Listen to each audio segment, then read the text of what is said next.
এতটা নরম তুলতুলে স্পঞ্জ কেক কিন্তু আমি বাড়িতেই তৈরি করেছি। দেখতেই পাচ্ছেন কতটা নরম হয়েছে।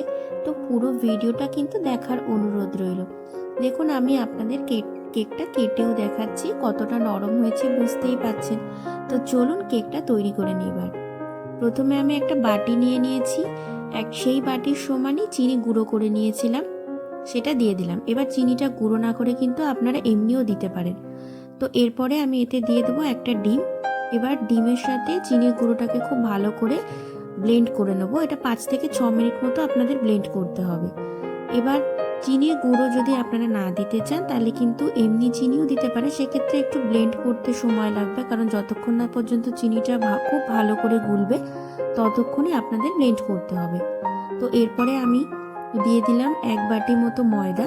যে বাটিতে চিনি দিয়েছিলাম সে বাটির সমানই ময়দা দিয়ে দিলাম।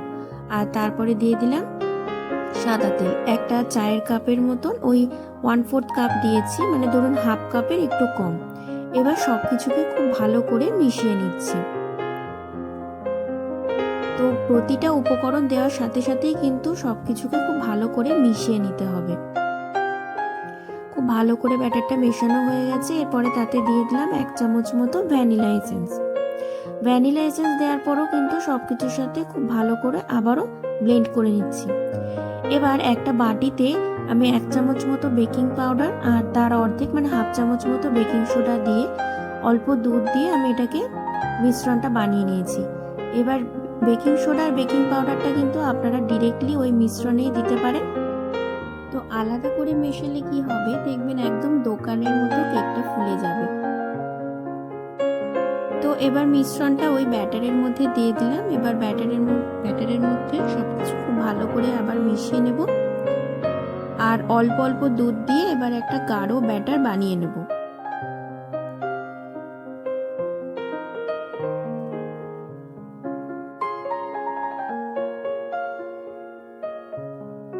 তো ব্যাটারটা আমার অনেকটা গাঢ় হয়ে গেছে, আপনারা দেখতেই পাচ্ছেন ঠিক এই রকম থিকনেস হবে।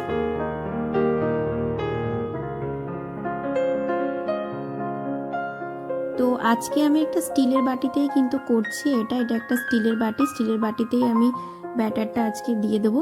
আপনাদের কাছে কেক প্যান থাকলে সেটাতেও করতে পারেন, কিংবা অ্যালুমিনিয়ামে যে কোনো বাটিতেও কিন্তু করতে পারেন। তো প্রথমে বাটির চারপাশটা আমি খুব ভালো করে সাদা তেল দিয়ে দিচ্ছি। এবার তারপরে বাটির ওপরে একটা বাটার পেপার দিয়ে দেবো। বাটার পেপারটার চারপাশেও কিন্তু সাদা তেলটা খুব ভালো করে ব্রাশ করে নিতে হবে। আপনাদের কাছে যদি বাটার পেপারটা না থাকে তাহলে কিন্তু প্যানের মধ্যে তেল দিয়ে ব্রাশ করে ডিরেক্টলি কিন্তু ব্যাটারটা দিয়ে দিতে পারেন। তো চারপাশে তেলটা খুব ভালো করে ব্রাশ করে নিয়েছি। এবারে তার মধ্যে ব্যাটারটা দিয়ে দিচ্ছি। এবার একটু ভালো করে ছড়িয়ে দিচ্ছি যাতে ভেতরে কোনো হাওয়া না থাকে এতে। এবার কড়াইটা বসিয়ে দিয়েছিলাম আগে থেকেই, খুব ভালো করে কিন্তু প্রথমে গরম করে নিতে হবে। এবার ওপরে একটা স্ট্যান্ড বসিয়ে দিলাম, স্ট্যান্ড বসিয়ে বাটিটা দিয়ে দিলাম। এবার ফ্লেমটাকে লো টু মিডিয়ামে রেখে দিয়ে এটাকে ঢেকে দেব প্রথম 10 মিনিটের জন্য।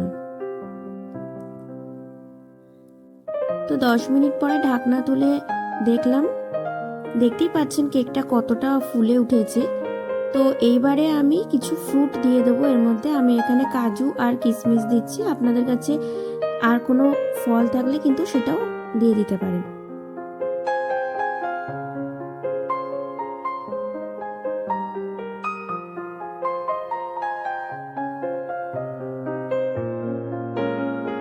প্রথমে কিশমিশগুলো দিয়ে দিলাম, তারপরে কিছু কাজুর টুকরো দিয়ে দিলাম।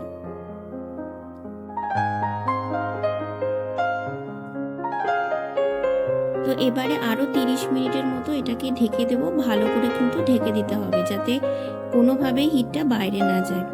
তো এবার সময়সীমা কিন্তু বেশি বা কম লাগতে পারে, যেটা আমি এখানে বললাম।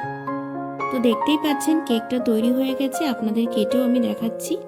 এভাবে কিন্তু আপনারা সহজেই কেকটা বাড়িতে বানিয়ে নিতে পারবেন। তো ভিডিওটা কেমন লাগলো অবশ্যই জানাবেন, ভালো লাগলে অবশ্যই লাইক শেয়ার সাবস্ক্রাইব করবেন। সকলকে ভিডিওটা দেখার জন্য অনেক ধন্যবাদ।